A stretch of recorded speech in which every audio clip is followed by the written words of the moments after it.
Hi, it's Jo and Steve from Freshagenda, and this week we're giving you a bit of an update on trade. Steve. We are. This week we're releasing to our subscribers a global trade update. This is a monthly trade insights report or newsletter that we compile based on actual trade data. So this is summarising trade data through to June 2018, which is the most recent actual data we've got. I guess starting at the big picture, Jo. Yeah, let's have a look at what's happening on a milk solids equivalent basis. That's always exciting. I'm not sure what you mean by that, but that's good.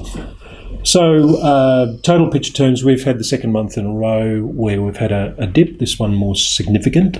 So June trade's well down on the corresponding month of, same time last year.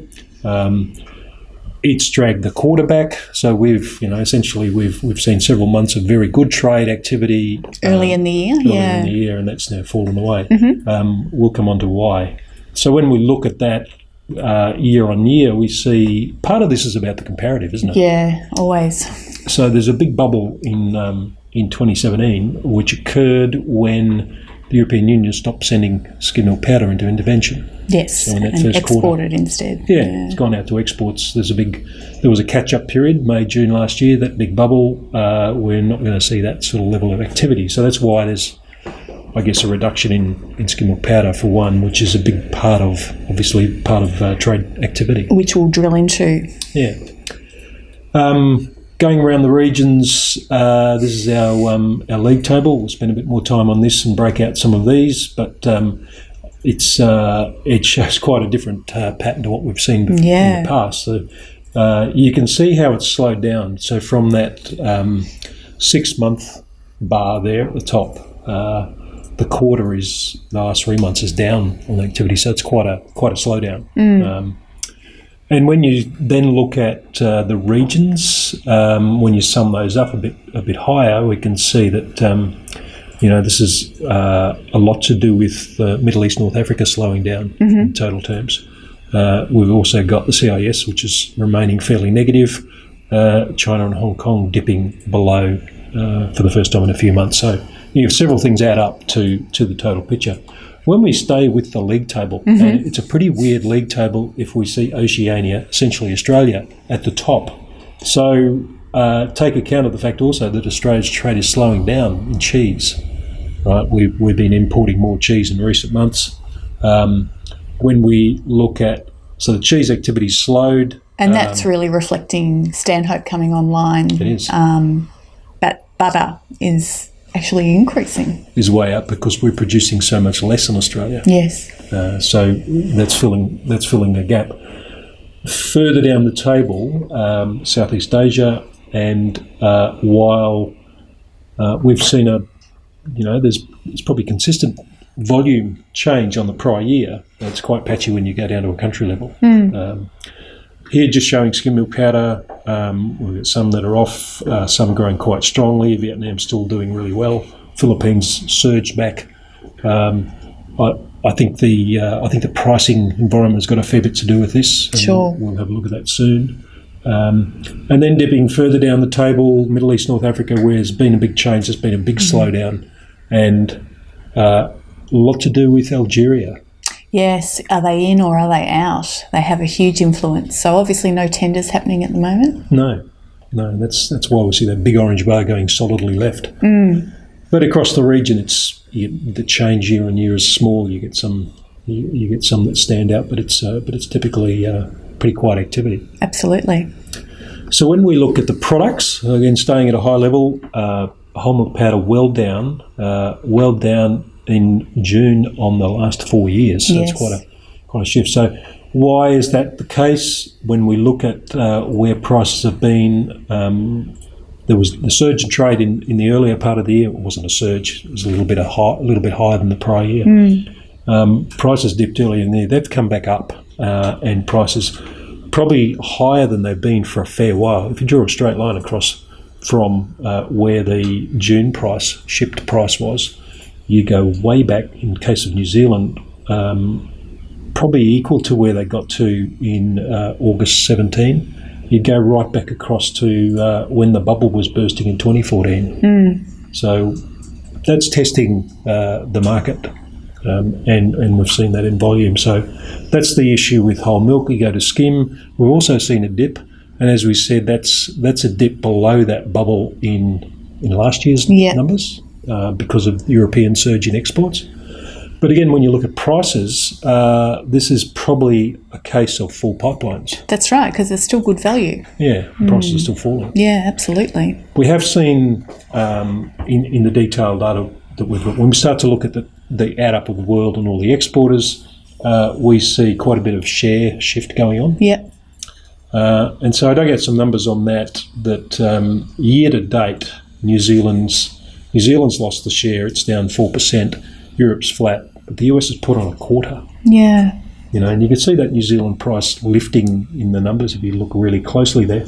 That's losing them some share because the others are obviously cheaper, as we can see. Yeah, and part of that US surge, I guess, could be short-lived if the tariff problems persist, although we're hearing this week that the NAFTA negotiations between Mexico and the US at least are going very well, but we might see that dented a little bit going forward.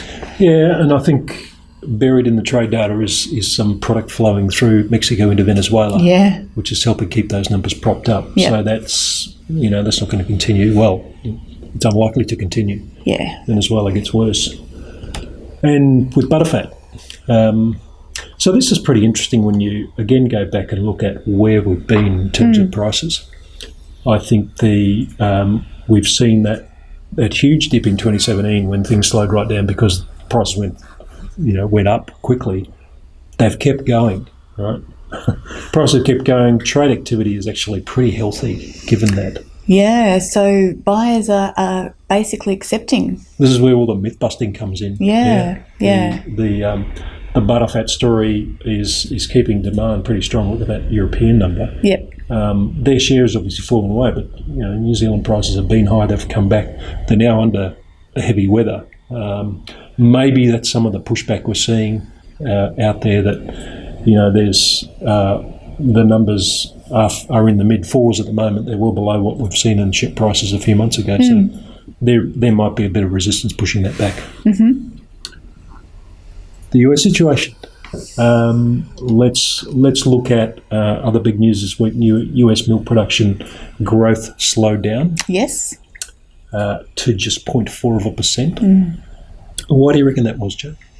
Could it be that they've got less cows? That's a bit to do with it, yeah. Probably a bit of heat in California. You see the California number dip pretty strongly there. It does spend quite a bit of time below the bar on that chart. When you look at that pink area, it's been under challenged. Pressure. Yeah.